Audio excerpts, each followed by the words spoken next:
kabajamtoota daawwattoota dhaggeeffattoota Ambaa Miidiyaa jaarmiyaa ABO kan kutaa Awurooppaa fi UK kora gamtaa miseensota Awurooppaa 2023 qophaa'e irratti iftii oolmaa gaafa sanaa hooggantoota siyaasaa kutaa Awurooppaa garaagaraa irraa argamaniif gaaffiif deebii taasiseen ture. Gaaffiif deebii kana irrattis Jaal Guddisaa Barbaadaa itti gaafatamaa keenyaa ABO Awurooppaa, Jaal Xaa Abdallaa durataa itti gaafatamaa kutaa Awurooppaa, Jaal Eda'oo Mudii Qaalluu barreessaa kora ABO kutaa Awurooppaa fi Jaal Nagaasaa Soorii Garbaa itti gaafatamaa kora ABO UK magaalaa London, Jaal Naaroobii Kabaayisaa itti gaafatamtuu ijaarsa hawaasaa UK. Gahee kora ABO gaggeeffame keessatti Jaal Ayyaanaa Gobanaas dhaqammaadhaan gahee kana ganamaa galgalaa gaggeessaa Jaal Ayyaanaa Gobanaas biyyaama gara magaalaa London kora ABO Galatoomii isinis baga kora kana qindeessitanii akka kanaatti simattan.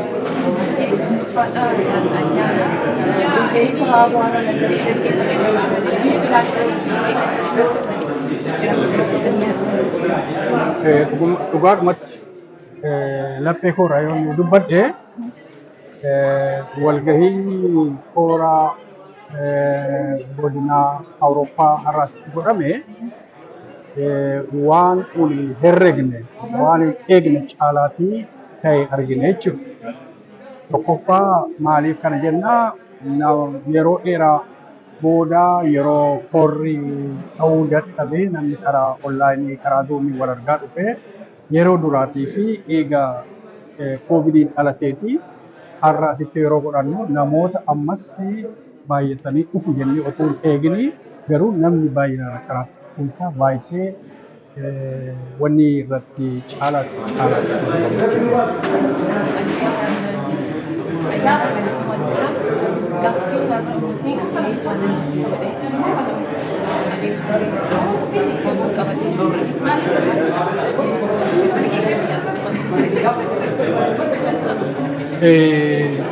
ummati mana kana keessatti baay'ee kan miseensa irrattis kan dhaabaas kan baay'ee namatti tolu ilmaan Oromoo asirratti argamuu isaadha kan arginu akka qindaa'ee qindoominaan qabsoo ilmaan saba kanaa qaqqaalii yeroo dheeraa irratti wareegaman fiixaan baasuudhaa fi hawwii qabanii agarsiisaa turanii.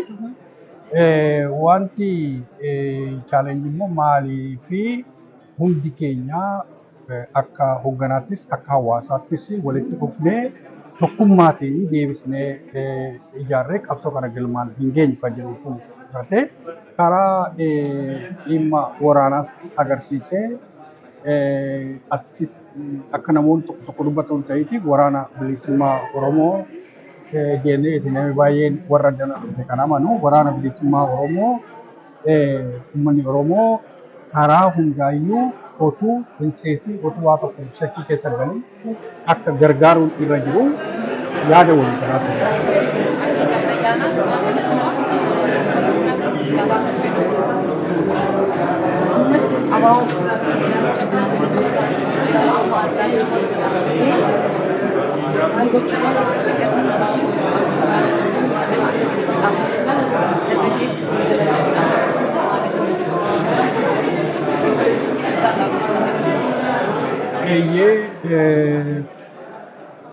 maayini hawaasi ta'e miseensi dhaabaa asitti dhufee kan inni ilaalcha inni qabu baay'isee dhugaarumatti maal jedhama hirma baay'isee wanta wanni ta'e hawwii qabu laphee isaarraatii kaasee haasa'aa ture.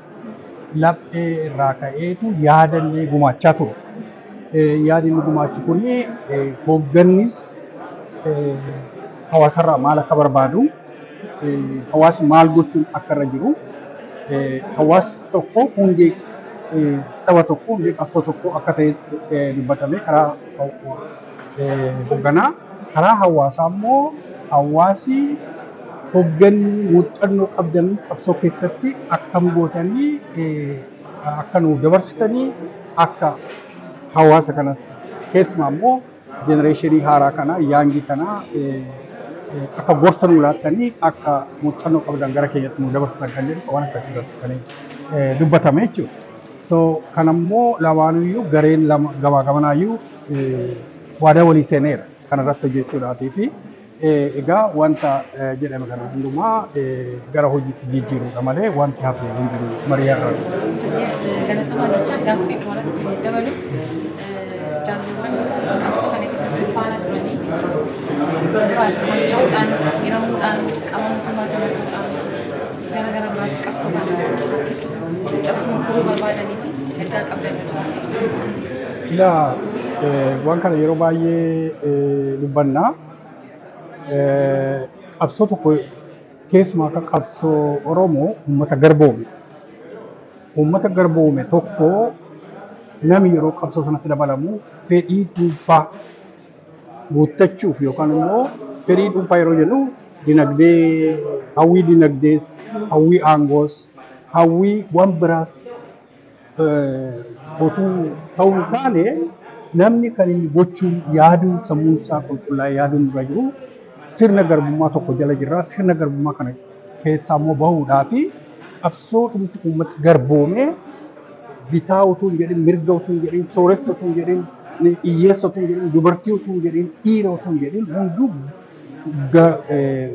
gurmaa'eetu jaarmiyaa bilisa baasa tokko jalatti ijaarameetu achiitiin diina isaarratti qabsoo godheetu biyya isaa bilisoomsata. Eega biyya isaa bilisoomsate booda Oromoon akka sabaatti sirna qabna.